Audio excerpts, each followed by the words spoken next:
Allow me to introduce and present a team of Indigenous Africans, Dr. Lesiba Letsoalo, Dr. Wandile Tsabedze, and Mr. Curwyn Mapaling from Northwest University in South Africa, who will share with us an introduction to mental illness from an African perspective.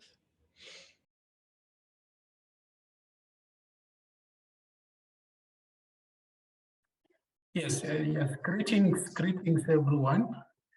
I'm going to try and just use the word greetings to everyone. I don't want to say evening or good morning because I think we're in different time zones. So I'm just going to try and share here and see if I cannot be able to share my screen.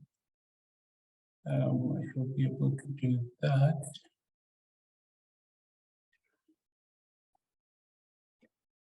So that we can see what is going on.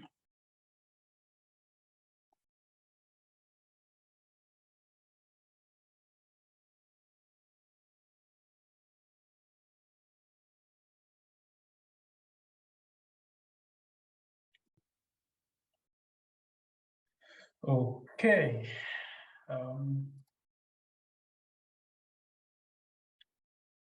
Can I get thumbs up? Can everyone see on their screen? Okay, so greetings again. I'm Dr. Wandile Fundo from the Northwest University in South Africa, and I'm with Dr. Wandile Tsabedze and Mr. Mapaling. So basically what we'll be looking at today will be mental illness from an African perspective, whereby we're actually calling for an urgent, fully formal integrative approach to mental health care within the formal healthcare system. And throughout the presentation, you'll be able to see what are the reasons behind why we actually call for a speedily fully formal integrative approach at this point in time from an African point of view. So we are just going to go through our presentation according to the following guideline or outline. So first we'll look at the introduction, and then we'll go to the brief history of mental illness in African culture, or the history thereof. We'll look at the conceptualization from an African culture. Then we'll also touch on conceptualization of mental illness in Western culture. The reason why we do this is so that we can be able to provide context. Therefore, we can be able to pinpoint similarities and differences. It is always, I find it always much easier to be able to talk about something in a manner that it makes sense, is always to compare it to something else, so that we get that more nuanced or integrative insight. Then after that, we'll briefly touch on the treatment of mental illness from an African perspective. Then we'll also touch on the treatment from a Western perspective, as I said, so that it makes more sense. Therefore, we have to actually look at it in relation to something else. So therefore, we'll provide the reasons for a call for an urgent, fully formal integrative approach, and therefore conclude and give references and possibly a question and answers as well. Now, I think the previous speakers have in some way touched on this one way or the other, especially the latest speaker or the latter speaker, that mental illness has always been part of the human experience. And as I said, the previous speakers expanded more on this. But however, what does this mean? Because if you look at it being part of every human being, then therefore that tells you that Africans were also not spared. So then therefore it evokes the thoughts to say, if Africans were not spared, then therefore the question becomes, how were they able to deal with this? How were they able to identify it? How were they able to treat it? You know, how were they able to conceptualize it? How were they able to explain it? Then therefore that will actually set up for the next coming slides. Those aspects will be touched on. But despite mental illness being part of the human experience, you realize that the conceptualization, how it is actually conceptualized, the manifestation of it, how it manifests itself, the diagnosis and treatment differ from culture to culture. So it's the differences in that regard. Why is this the case, though, that Western and African culture do actually differ in terms of when it comes to this conundrum? So you realize that it's because each culture is underpinned by its own theoretical system of causality. The theory of causality will actually be linked to the cosmological assumption of that culture. So therefore, believing in a certain theory of causality plays a role in whom people use as their first line of treatment for any form of ailment. So if somebody believes or conceptualizes or explains something in a certain way, then therefore they have to, in a certain way, also have to be able to that will actually give them direction in terms of who they actually have to consult first as their first line of treatment. So among the Westerners, and I think this has been an observation, and this is also well documented, medical doctors are used as the first point of healthcare. So Eurocentrically, that's what happens. That once somebody fall ill, either mental or physical, but you realize that their first point of healthcare becomes medical doctors. But however, on the contrary, you realize that the overwhelming majority of Africans actually use traditional healers as the first point of care. And there is multiple reasons for this. And always when you look at the number or the percentage, it will always come in a form of a range. You never actually have a fixed percentage of how many people actually use this as a point of care, as the first point of care. But the fact is that there are many. So if within the South African context, if you look, there was a study by Zingela and colleagues, which was done in 2019, you realize that they said that about 70 to 84% of Africans actually use traditional healers as their first point of care. But if you expand and you go to the African continent, you will look at countries like Uganda. You look at the studies done by Abu. You realize that Abu quoted to say, in Uganda, almost 80% of Africans actually use traditional healers as their first point of care. Now, this speaks volumes. But however, there seem to be reasons why this kind of trajectory is observed. And some of the reasons are as follows. Affordability and accessibility is a big issue, especially within the developing countries, of which South Africa is one of those. So affordability and accessibility is one issue because majority of Africans find it very expensive to go and consult a doctor. So sometimes they actually find that traditional healers are easily accessible, and the rate that they have to pay for those services is actually far less as compared to the Western ones.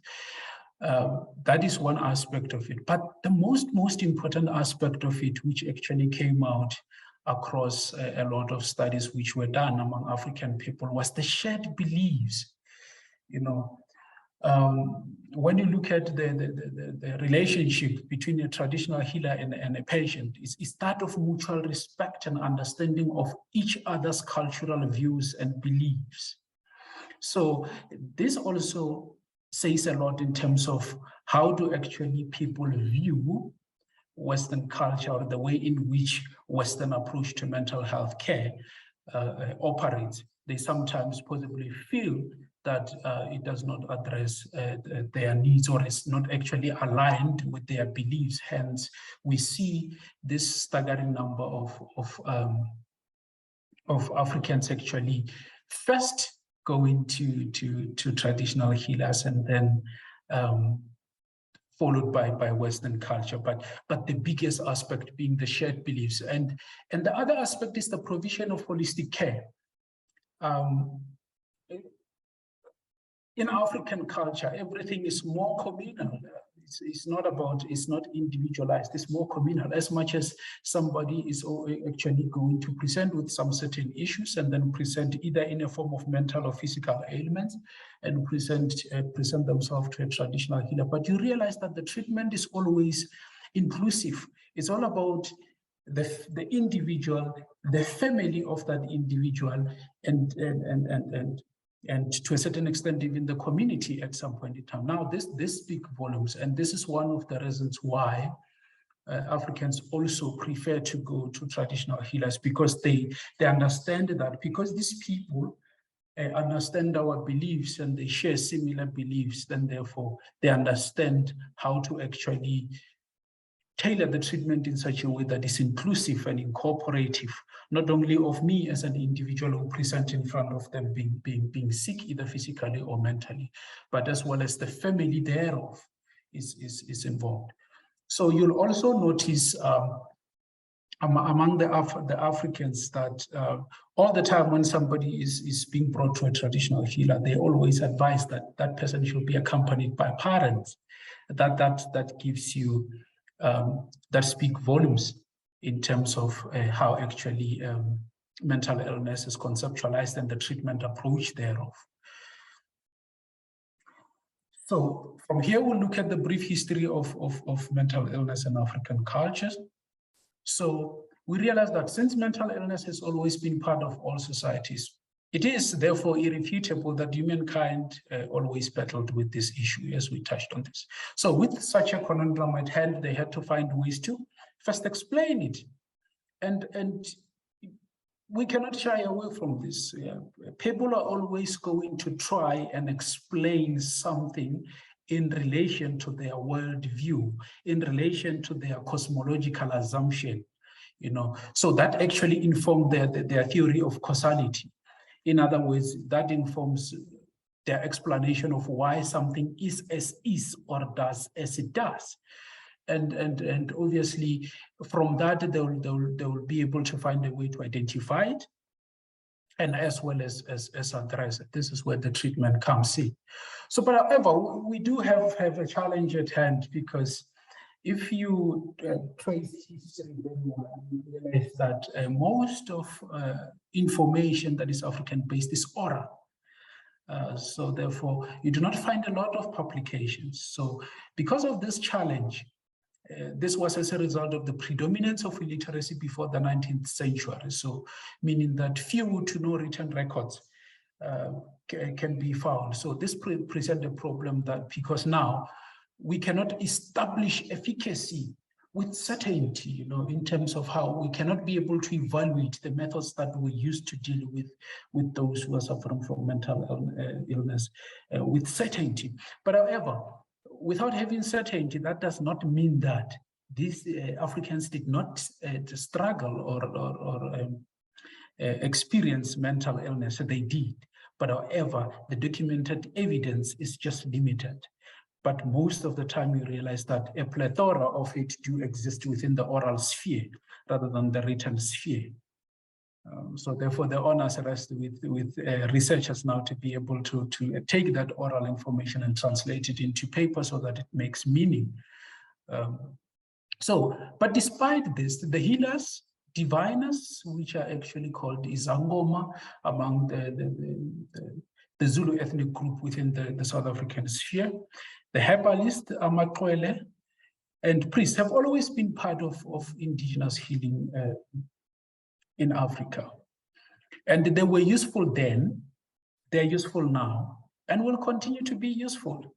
And that this is evident in the number or the percentage of African people who still consult these people or use these people as their first point of treatment. So the best we can do if we are to realize inclusive mental health care is to be able to be sensitive, because through ways, or the ways in which people use to actually try and deal with challenges, speak volumes in terms of what they prefer and what they don't prefer, and their wishes thereof. And therefore, this speak volumes in terms of how we should, us paying attention as researchers and scholars, because through us, we can be able to bring some sort of a change. which actually is going to be responsive to the needs of African people, of which to a certain extent is still neglected within the formal healthcare system. The majority of those who actually consult indigenous healers as first line of treatment were found to attribute mental illness to supernatural forces. This was the predominant theme. If you were, through collation of studies, you realize that supernatural forces is a predominant theme.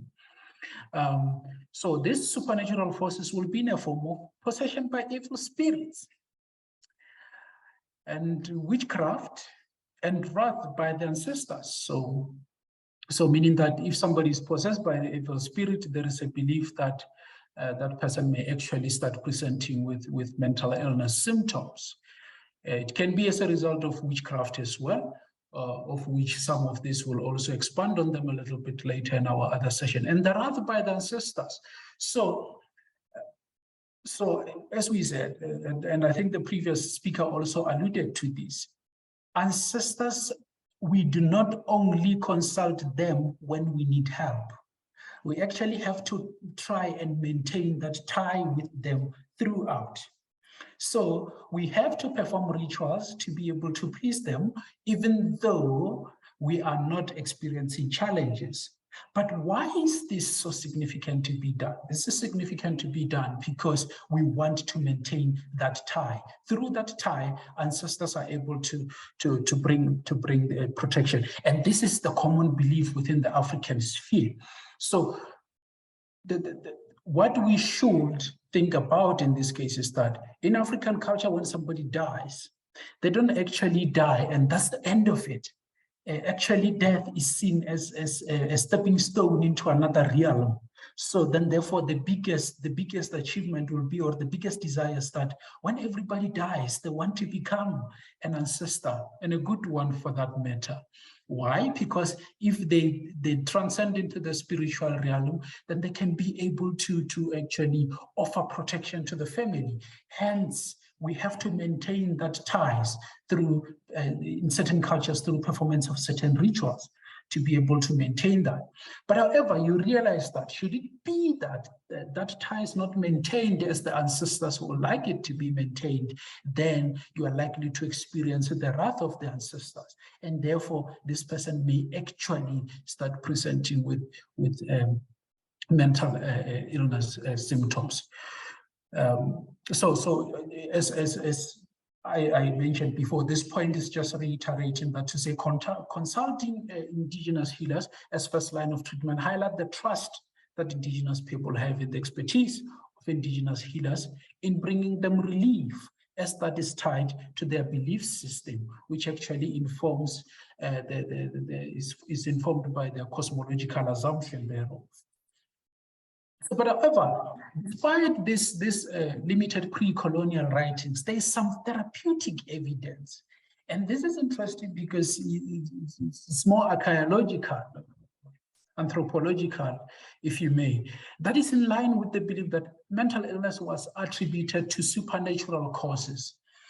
For example, the skulls that were drilled in the cranial region, this is through the process of trepanation. So the process of trepanation observed within the African, some of the archaeologically discovered African skulls were actually also observed or among those actually who suffered from epilepsy as well. So now, these skulls were drilled in the cranial region. So what was the main reason for doing this? So most of the time it was because they believe that the person is possessed by evil spirit, and therefore by drilling that hole, they'll be able to release this evil spirit from this person. So that was the process of trepanation. So if you look on my right corner, you'll realize the skull. This was one of the skulls which was actually discovered in Sudan. So this actually being one of the skulls discovered within the African soil, indicating that trepanation was actually practiced as one of the methods to try and deal with mental illness, or those who are considered to be afflicted by evil spirits. So the notion behind the drilling was the idea that the spirits responsible for the individual's mental difficulties could be released in a way. So that was actually the biggest logic behind it. So then when we move, you have the history, a little bit of a history in terms of how actually mental illness, the history of mental illness in African culture, and you'll understand it will be brief because of the limited information available in that regard. But however, as limited as it is, the one that we have is sufficient enough to can actually give us, pinpoint us in the right direction to say, how do we make sense of how actually African people were dealing with this? Conceptualization of mental illness in African culture. So each culture has a theoretical system of explaining illness causality. That is, although mental illness cuts across all societies, the causes, types, diagnosis, and treatment differ from culture to culture. You realize that this is a constant theme. I keep repeating this because of the significance of this. So for a better understanding of how various cultures appraise mental illness, one must appreciate the cosmological assumption of that culture. So if you want to be able to help people, it is important to actually familiarize yourself with their culture, especially if you are within the helping professions. Because people who are going to present themselves in front of you are going to be from various cultures. Then therefore, the onus is with us to be able to go and familiarize ourselves with this. With their culture, so that we can actually avoid prejudice or any form of discrimination based on us actually trying to impose our own beliefs on that person. So that actually gives us a good stance to be able to assist these people. So why? Because mental illness is a socially constructed and defined concept. It's a socially constructed and defined concept, meaning that it is always going to be explained. It is always going to mean different things to different cultures. Re-emphasizing again the importance of actually familiarizing ourselves with the culture of the people that we work with, but to a certain extent also, helping them, doing that will also help them, or help us to be able to help them in a better way, in a way that we are actually going to be sensitive to their needs. And this is actually the cornerstone of every culture. So causes of mental illness across various African cultures fall within two broad categories. And I think I touched on this a little bit. This is a bewitchment or possession by evil spirits. So whereby it is believed that witches possess the ability to mobilize and use evil powers to harm others. So the common methods in this category include stepping over a dangerous track.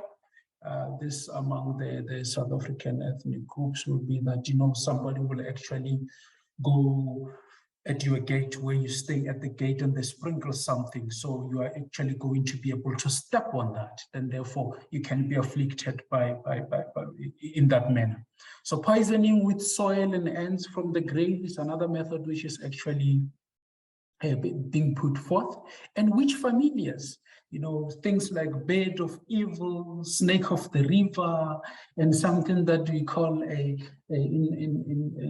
Northern Sotho, it's called, which is one of the ethnic groups in South Africa, it's actually called Tokoloshi or Dikoloshi, which is an equivalent in English of a boogeyman, you can say. So if this were about to happen, or mental illness were about to be afflicted on someone as a result of evil spirit, that in the Zulu culture, they call it amafufunyana, which is mafufunyane in Northern Sotho, which are both the ethnic groups within the South African context.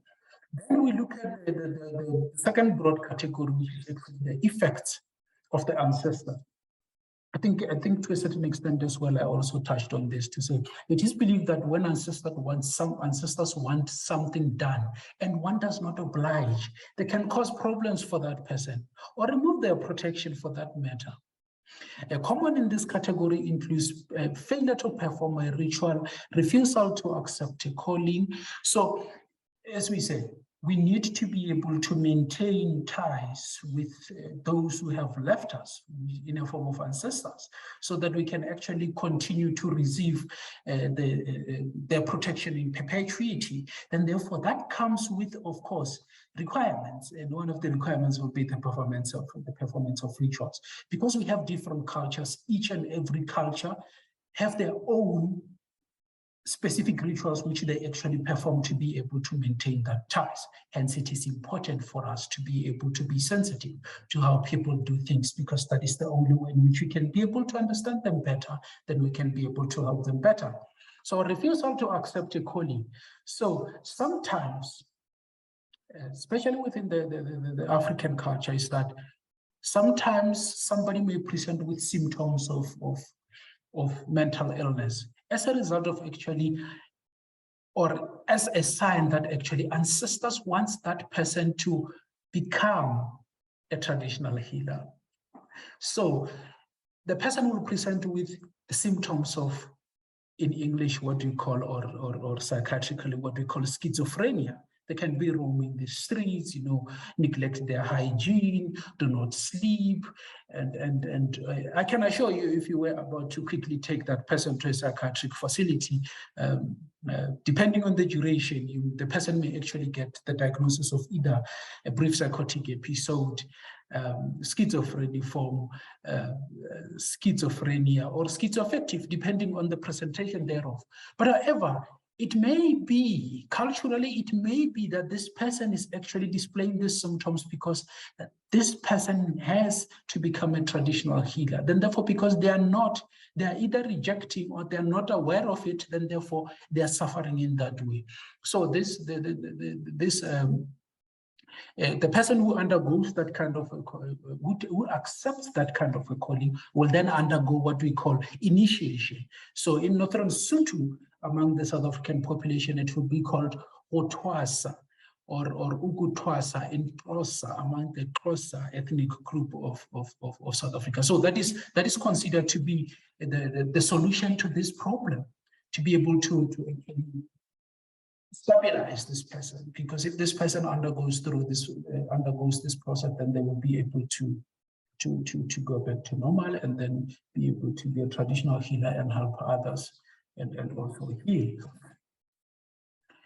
So, but as I said, it always makes sense to be able to bring something forward, but however, compare it with something so that it actually brings out a more insight or a more nuanced understanding, or it actually makes more sense. So let's briefly look at the conceptualization of mental illness in Western culture.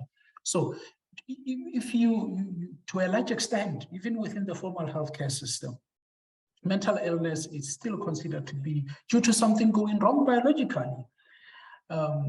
Something went wrong or something went haywire biologically, because the Western approach to mental illness, it is still predominantly biomedical. So the belief is that something went wrong biologically. This can be in a form of imbalance in neurotransmitters. For those who are familiar, then you'll be able to understand or link this to the emergence of things like the dopamine hypothesis or serotonin hypothesis in terms of the explanation of that. But that is purely biomedical, something going wrong, biologically.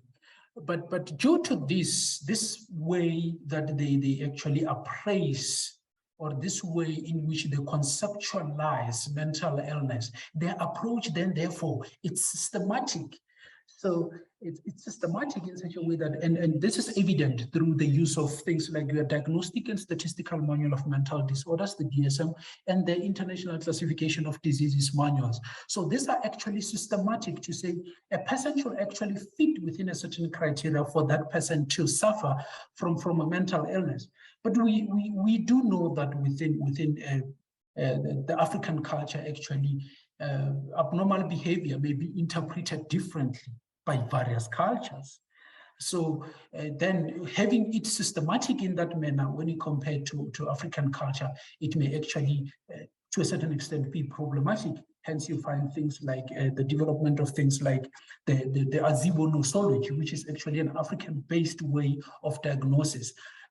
alternative to the DSM and ICD manual, because they are zero sensitive to African cultures and how actually African cultures appraise mental illness and conceptualize mental illness.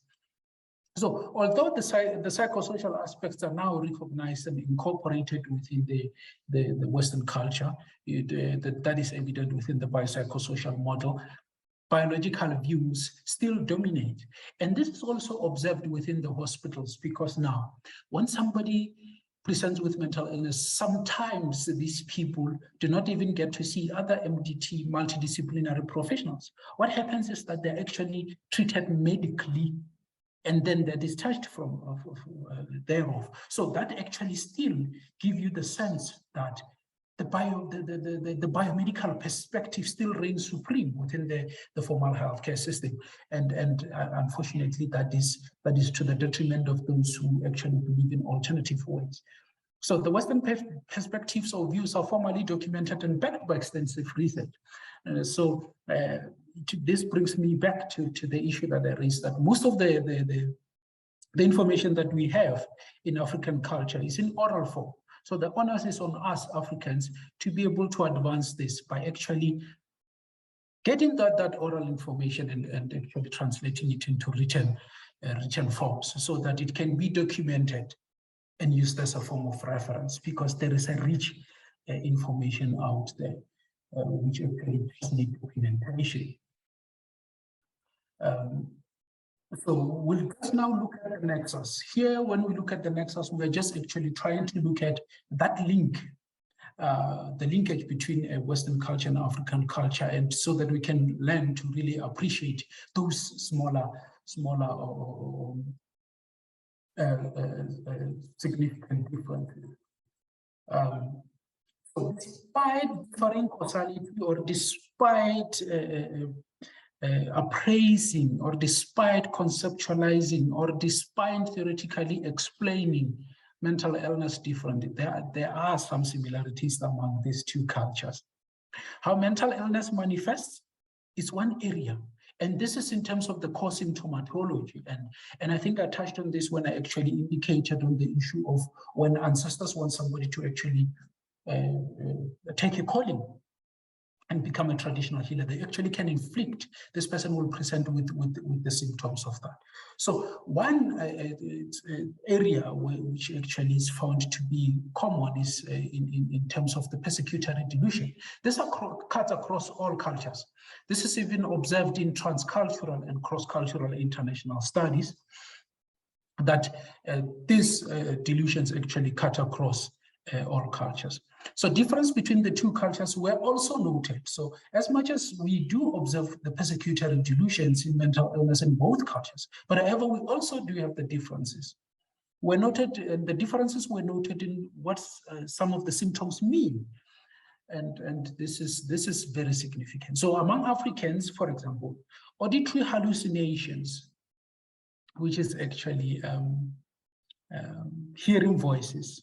Sometimes it can be commanding. So in terms of what is it that actually the voice is telling the person what to do. So it can be commanding auditory hallucinations. So the auditory hallucinations in African culture are believed to be indicative of two things: visitation by ancestors to offer some guidance, or intrusion by evil spirits. Now, I'll just try and evoke your thought a little bit, but think about this statement: visitation by ancestors to offer some guidance, or intrusion by evil spirits. So imagine this statement within a context where we have both Western and African culture working together, or both a Western practitioner and a traditional practitioner working together. This relationship can actually be able to help untangle this kind of a conundrum, whereby the traditional healer could be able to help to say, no, medically this is not explained, then therefore this might be as a result of actually ancestors trying to offer guidance, or this may be due to evil spirits, or the medical professional could be that if this is not better accounted for culturally, then therefore it might just purely be an indication of something going haywire biologically. As well. So among Westerners, all these are an indication that something might have gone haywire biologically, which I touched on. So in a form of neurochemical imbalances, as I wrote in, the predominance of things like your dopamine hypothesis to try and explain the emergence of symptoms. So the theory of causality informs the treatment approach. What is believed to work and the first point of care. And I think I keep re-emphasizing it because the first point of care says a lot in terms of what is believed to work and does not work. And among Africans, we see this pattern that they actually use, in most cases, use Western culture or Western approaches after they realize that the African way of doing it has failed. So that actually speaks volumes as well. So now we will also try and look at the treatment of mental illness from an African perspective. So, as I said, if you try and recap a little bit, you realize that it may be due to, possession by evil spirit. It may be due to, wrath of the ancestors, which actually had, those minor subsections of them, which actually are tied to those bigger or broader categories. So treatment is dependent on what is believed to be the cause, and it is holistic in nature. And I think, as I said, this is observed within the medical sphere that sometimes people can go to hospitals and go out being seen or being attended by a medical doctor and being prescribed medication. Of course, there can be justification for that to say the presentation was mild, but that may actually be seen as, okay, my problem is not being given enough attention thereof. So the common methods includes cleansing, performance of rituals, burning of herbs, offering sacrifices, and practices of purification. So the offering of sacrifices can actually take place even during the time when you're actually maintaining the healthy relationship that the family has. Also, they can be used as a form of treatment to try and actually align what is actually misaligned or no longer in order anymore. So it can be to maintain an ongoing good relationship, to continue receiving protection from the ancestors, or on the other hand, it can also still be to actually try and correct that which is broken, because different spheres are connected in terms of African culture for the person to be whole. Hence, it's about communal other than individualistic. So those who experience delusions and hallucinations attributed to evil influence are treated with, for example, the nasal inhalations and herbs. And most of these herbs are actually a combination of animal substances. Among the Swati cultural groups of South Africa, they call it Clin Psych or powered roots. The Swatis will also call it amakatsa. And these are actually a combination of animal substances, powered roots of various plants, and boiled roots, leaves, or barks. So, and the barks will actually be among the Swazis will be timbita, that's what they call it. So some of the herbs are used for bathing. So, this can be used in a form of inhalation, where they actually inhale it as a form of trying to treat them, or some of them are actually being used to bath. So these methods are not used in isolation, and sometimes in combination. So if you look at my farm, my down right corner, you'll realize that I just gave you an example of what herbs will look like. That is just an example of how herbs will look like. So you realize that this sometimes are used in isolation, this sometimes are used in combination, sometimes they're being inhaled, sometimes they're being used to bath with. So this is dictated to by what is found to be the problem. Okay. So this methods are believed to have a positive effect on the mental state of the affected individual. So they believe that by doing this, the affected individual will actually be able to get some sort of relief. And these methods are not used at the discretion of the indigenous healer. They are not used mostly at the discretion of the indigenous healer. Now, what do I mean by this? So among the traditional healers, we do have different types, because you'll have the diviners, you'll have the herbalists, you'll have the traditional surgeons, you know. So, but most of these healers, what they do is, before they can get any form of treatment for that person, after they diagnose and everything like that, they are able to diagnose and see if something is ruptured or is not ruptured, and what needs to be fixed and what does not need to be fixed. So the healer starts by consulting the ancestors first, using divination bones, what is called the Taula, among the Pedis or the Northern Sotho ethnic group in South Africa, for guidance, advice, and specific methods to be used to heal the child. So this also tells you that the traditional healer do not only rely on their own power, but they also rely on the spiritual power of the ancestors. So therefore, they have to consult with their ancestors to be able to say, look, I have this person who's actually, I was able to establish that this person, the issue is here and here and here and here. However, please do actually provide guidance in terms of how this can be fixed. Right, then they will throw those divination bones and they will get in contact with their ancestors, so that the ancestors could provide guidance, advice, and in certain cases, the specific methods to be actually used to heal the client. So they can actually tell they can actually be able to provide guidance, even to be a more specific type of guidance in terms of what needs to be done, what needs to be mixed, what kind of herbs, you know, or if any other alternative ritual that needs to be performed to restore the fractured relationship, if that is the case that led to that. So those who display symptoms of mental illness due to a calling, you remember when I indicated that this is due to, it might be ukutwasa, they call it ukutwasa among the Xhosa ethnic group in South Africa. So the solution for this issue is initiation. So for one to get better, he or she must accept the calling and undergo an initiation and complete it. So what really happens here is that once the person gets sick and they actually go and they consult, and in some cases after they consult and they know that, okay, this is actually as a result of the ancestors wanting this person to be a traditional healer, then therefore, after that, the ancestors can actually be able to even pinpoint a specific person who's supposed to actually train that person. They can actually offer that kind of guidance for that person to be trained in certain cases.